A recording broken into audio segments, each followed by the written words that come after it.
Now, baby, be mine. Always say you go, and I'm always on time. And I give you my all. Now, baby, be mine. C'est le moment. Bienvenue la Fafa. J'espère que vous allez bien. Vous nous envoyez des petits cœurs. C'est parti pour 1 heure d'émission. On est avec l'équipe Think Woman, Virginie aussi, Saint-Cily. Enchantée. Que j'aurai l'occasion de vous présenter par la suite. Donc Anaïs. Hello. Qui surveille tout ce que vous faites. Judith. Salut. Et Sunkis. Bonsoir. Voilà. Et bien la Fafa, c'est parti. Ce soir, on va le prendre en mode straight talk, baby. Ça veut dire que je vais vous poser des questions. Enfin, on va se poser des questions et on va débattre sur chacune des questions. 4, 3, 2, 1, level up, level up, level up, level up, level up, level up. Bon ben, on est ravis de t'accueillir, Virginie. Eh bien, merci. L'ambiance est très bonne, je reste. Alors, pour ceux qui ne te connaissent pas, Virginie Saint-Cily, c'est la présentatrice de matinale sur BFM TV, c'est Ouais, ça? c'est ça. C'est ça. Et du coup, ça fait, je crois, 10 ans que tu fais carrière dans le journalisme. Oui, j'ai fait le recherche. Oui, à peu près, ouais, on va dire ça. Ça fait 10 ans que j'ai commencé, ouais. Est-ce que tu pourrais nous parler de ton parcours, des moments ouais, forts? Ouais, les moments forts, je vais faire simple parce que c'est long. Mais en gros, j'ai fait 2 écoles de journalisme parce que je précise toujours pour ceux qui sont intéressés par ce métier-là, il y a des écoles qui sont reconnues par la profession et d'autres qui ne le sont pas. Donc moi, la première école que j'ai faite, elle n'était pas forcément reconnue par la profession. Mais quand on est jeune, on n'est pas au courant, on ne s'est pas forcément renseigné. Donc je ne regrette absolument rien puisque cette école-là m'a permis de faire beaucoup de stages, notamment à l'étranger. Parce que moi, je me suis beaucoup orientée vers l'étranger au début. J'ai fait Miami, Israël et Thaïlande. On me parle souvent d'Israël, mais les autres stages étaient très enrichissants aussi. La Thaïlande et Miami, j'ai découvert beaucoup de choses, beaucoup d'actualités dont je n'étais pas au courant. Mais c'est sûr que Israël, ça reste quand même le stage qui m'a marqué. Bon, je pense que tout le monde comprend pourquoi. Voilà. Après, qu'est-ce que j'ai fait? J'ai fait Guadeloupe première. J'ai fait Guadeloupe première. Et Originaire de Guadeloupe. Tout à fait, originaire de Guadeloupe. 971, je représente, voilà. Et pas 2, je sais pas si c'est Martiniquais.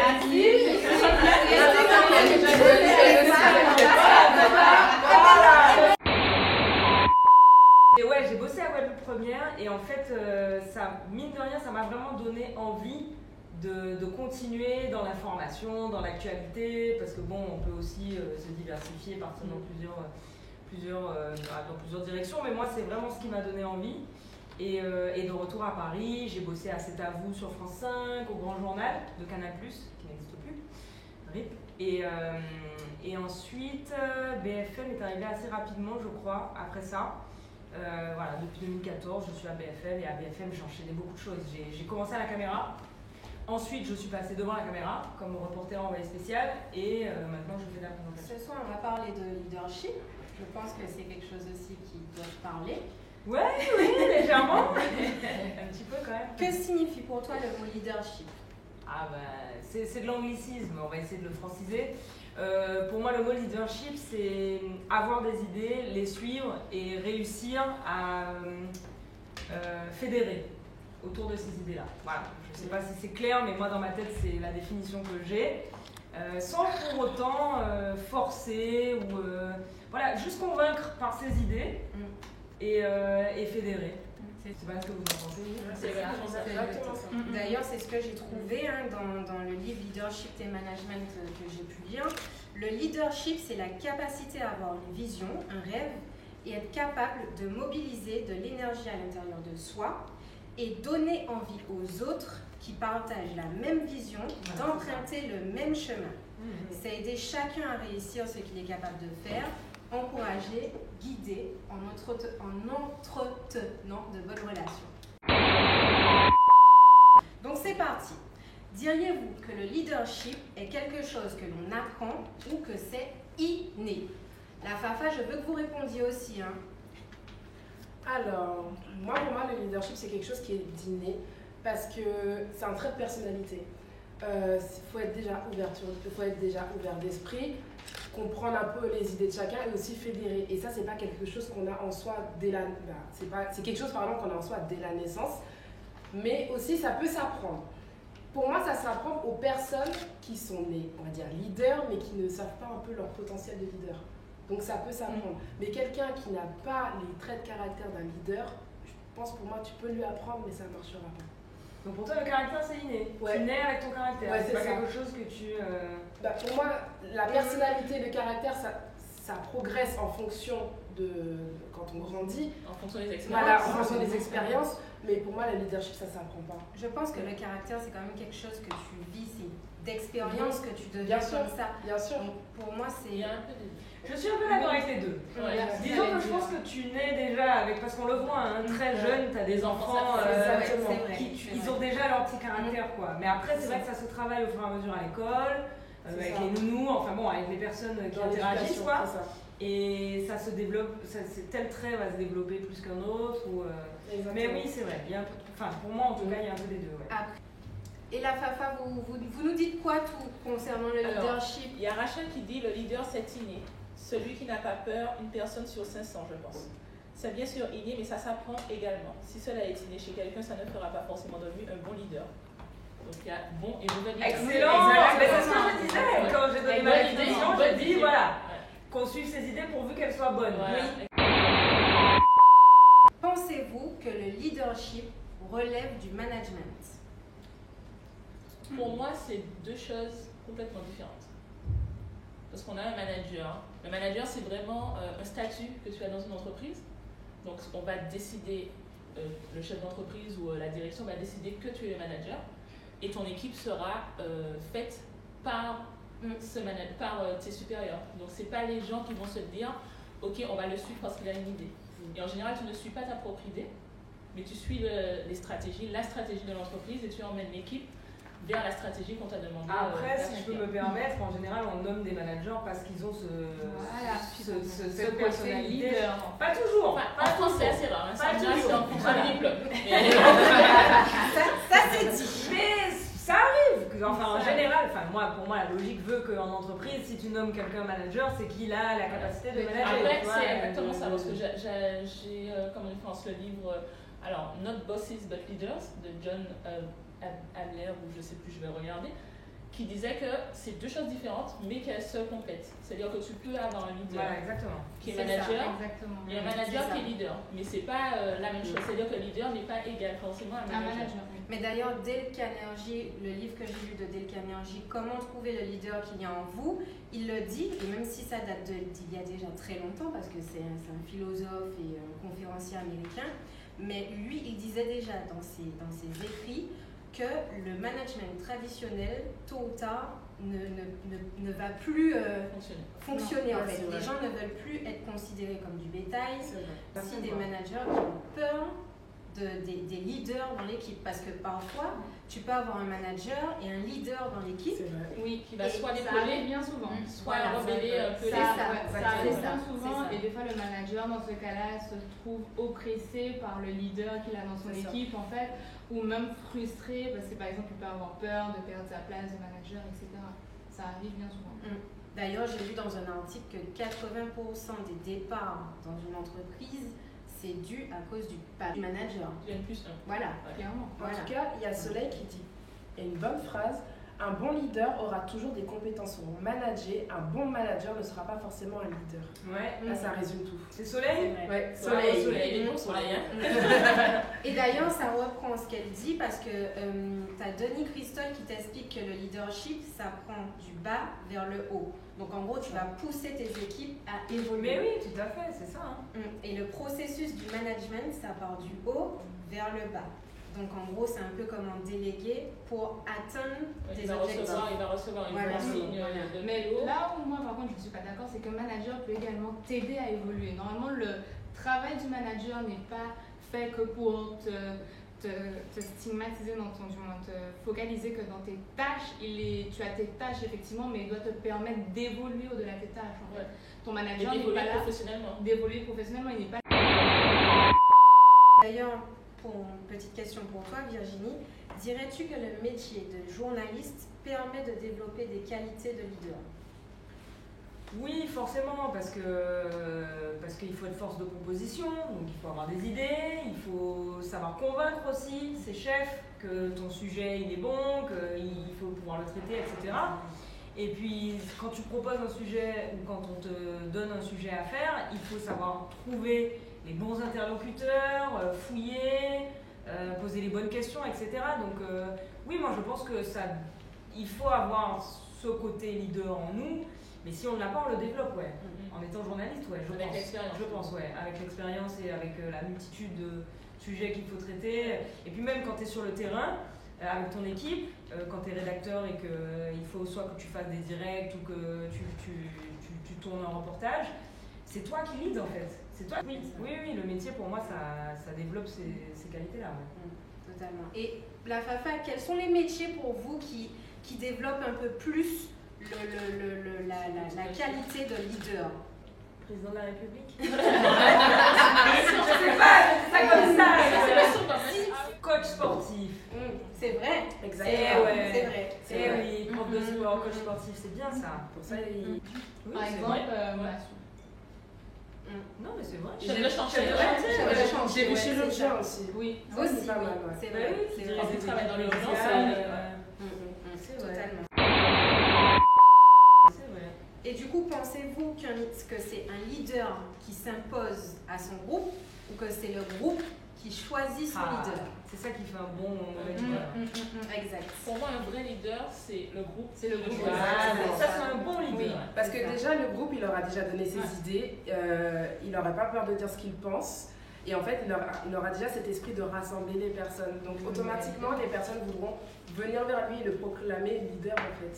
Bah, c'est surtout que si tu as un bon leader, en fait, les gens vont te voir, vont voir déjà comment tu travailles depuis l'extérieur. Et en fait, ils vont être intéressés par C'est ça. ta façon de travailler, ta façon d'amener le projet, ta façon d'évoluer. Et c'est comme ça, en fait, qu'ils vont dire, bon, bah, lui, en fait, j'aime bien comment est-ce qu'il travaille. Finalement, je préfère aller travailler avec lui, en fait. C'est vraiment de l'extérieur qu'on va voir comment tu es, qui va réagir peut-être sur ta personne et qui va te donner envie d'aller travailler Vers cette avec lui. personne. D'où le fait qu'après, cette personne va être un leader. Après, il y a un métier qu'on n'a pas évoqué, mais bon, on est pile dedans, parce qu'on est en direction Instagram, c'est les influenceurs. Ouais. C'est ça totalement devient ça. leader aussi. C'est vrai. C'est un nouveau métier, je ne sais pas si on peut vraiment appeler ça métier, enfin, ils gagnent leur vie comme ça quand même. Hein. C'est un métier, c'est un métier, C'est un oui, métier. je considère que c'est un métier, oui. Parce que t'en as qui touchent vraiment très bien leur vie. Ah Et bah parfois oui. même, ils n'ont même pas 18 ans. Ils Pour moi, sont c'est pas juste prendre des photos. Derrière, Oui. il y a tout Ah oui. un travail à faire, C'est vrai. les présenter Bah oui, le ils ont produit, tout faire un des tests. réseau. C'est Il le y a type de l'exemple- catalyse. il y a l'exemple du Koh-Lanta. Ouais, Ouais, j'ai c'est ça, bien je aimé, vois, j'ai vu Regarde, aussi, quand tu ouais. regardes, tu regardes Soleil. Koh-Lanta, au début il y a un chef, mais au final c'est le groupe qui choisit son leader. C'est Parce très, que très après souvent. Koh-Lanta, c'est parce qu'au final tu as un but financier derrière et comme ils savent que tu es leader, du coup ils savent que les gens vont te suivre. Donc logiquement, quand tu Surtout veux qu'il y a un seul gagner, gagnant. voilà, ça. tu enlèves ton leader. Ouais, C'est clair. Et regarde bien, le gagnant, c'est pas le leader. Jamais. Ouais, c'est jamais Jamais le leader, ouais. leader. C'est souvent celui qui se fait tout petit, ou qui C'est est. ça. On le voit Le pas. plus mesquin. Il est. Non, ça dépend, il y a eu des gagnants. Il y a des gars, c'est celui C'est de. bien. Bon, on va pas rentrer dans les détails. Clément. Quelles sont les qualités primordiales selon vous quand on est un leader? Je pense qu'on l'a déjà évoqué. Ouais, L'écoute, l'ouverture d'esprit. l'ouverture d'esprit. Il faut savoir fédérer. Pour moi, c'est une qualité que tout le monde n'a pas. Des fois, tu peux avoir une bonne idée, mais tu n'arrives pas à la transmettre comme elle est dans ta tête. Tu n'arrives pas à la communiquer comme elle est dans ta tête, donc du coup, les gens ils n'arrivent pas à te suivre. Quoi. Totalement. C'est ça. Alors moi j'ai noté 8 points, en tout cas primordiaux pour être un leader. Il faut aimer la vie.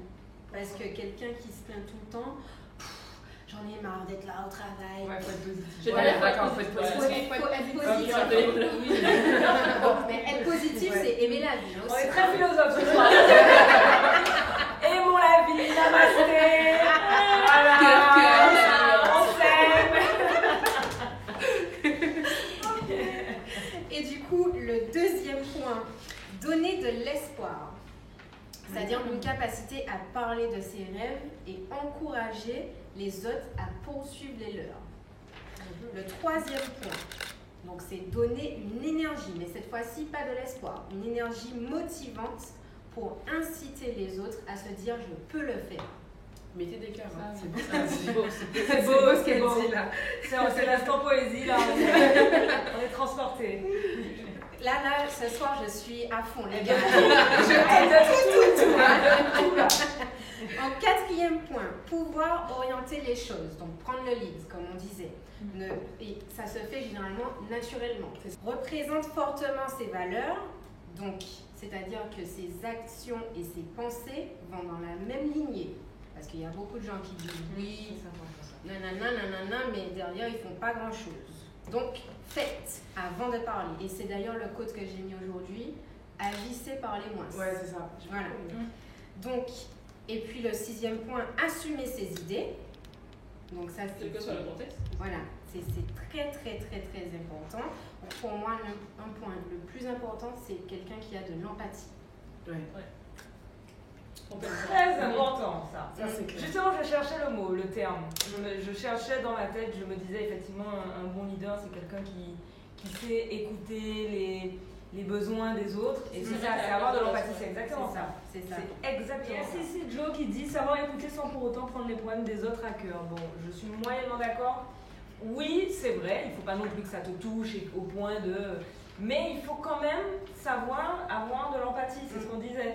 Ça. Pour moi, c'est compliqué de l'idée ou de manager un groupe si on n'a pas d'empathie. Totalement. Ça me paraît Totalement. compliqué. Enfin, pour l'avoir Totalement. vécu, franchement, je préfère largement un manager qui a de l'empathie qu'un manager qui s'en Ah oui, fiche complètement, quoi. Et le dernier point pour moi, c'est qu'il n'a pas peur de transmettre son leadership aux autres. Donc il n'a pas peur de déléguer, voilà, qu'il apprécie limite le lead de la part des autres. Donc, Après ça, c'est vraiment le très très bon leader, parce que tu as même des leaders des fois qui ont un peu peur de donner aussi ce petit bout de leur personnalité, de peur que tu as... Tu sais, souvent c'est le fait que tu as quelqu'un qui veut la peur qu'une personne te dépasse, tu vois.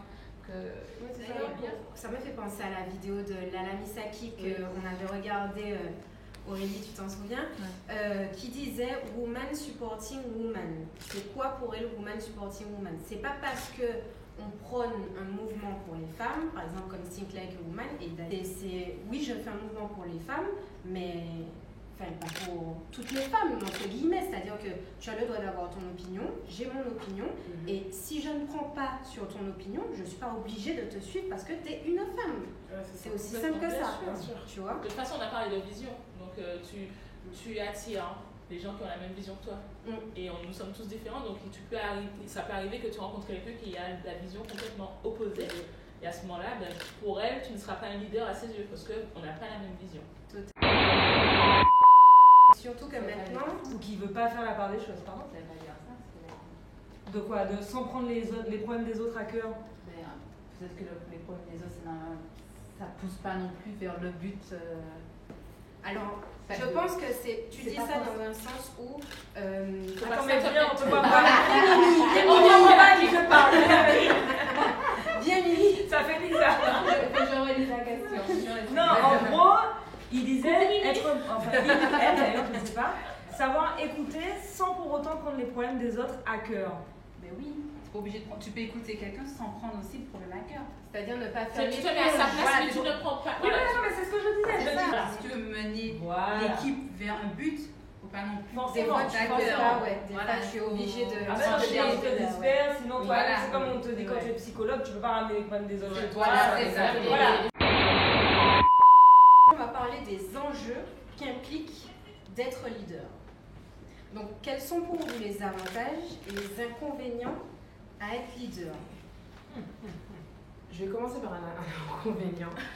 L'inconvénient. C'est génial. Allez. Pour moi, être un leader, c'est avoir quand même une certaine pression sur soi parce que l'équipe que tu leads, entre guillemets, elle attend beaucoup de toi. Elle attend, on va dire, une certaine perfection. Comme elle t'a nommé leader, elle attend que tu fasses limite pas d'erreur en fait. Donc indirectement, c'est un peu une pression que tu as d'être leader. Et surtout que le leader, il a gagné la confiance en fait. C'est ça. Et justement, se construit, ça s'entretient Et voilà, il peut le faire dans tout le monde, donc il doit être vraiment fidèle à ses valeurs, à l'éthique voilà, qu'il dégage. Il n'a pas le droit de Alors, se Et laisser voilà, aller. être à la hauteur des attentes aussi. Oui. Oui, mais ça, bon, ça, ça on voit laisse exactement mais ce quand que même, tu il y a droit à l'erreur.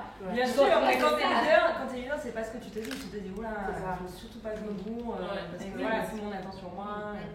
Ouais. Et puis c'est surtout prendre en compte l'opinion de tout le monde. Donc au bout d'un moment, tu peux pas toujours faire que des comment on dit ça, que des personnes, enfin tu peux pas satisfaire tout le monde quoi. C'est ça, c'est ça. Comme on disait tout à l'heure là, Mais c'est d'où l'importance d'être fidèle à sa vision. Hein. Tu vois, tu ne prends pas les décisions pour les autres, c'est que tu es fidèle à ta vision. Et c'est les personnes qui ont la même vision qui vont naturellement venir vers toi. Qu'on veuille être leader, bienveillant ou pas, on est obligé de prendre des décisions qui ne sont pas toujours en corrélation avec ses valeurs ça fortes. n'empêche pas que tu aies l'empathie. Voilà. C'est bien exprimé là.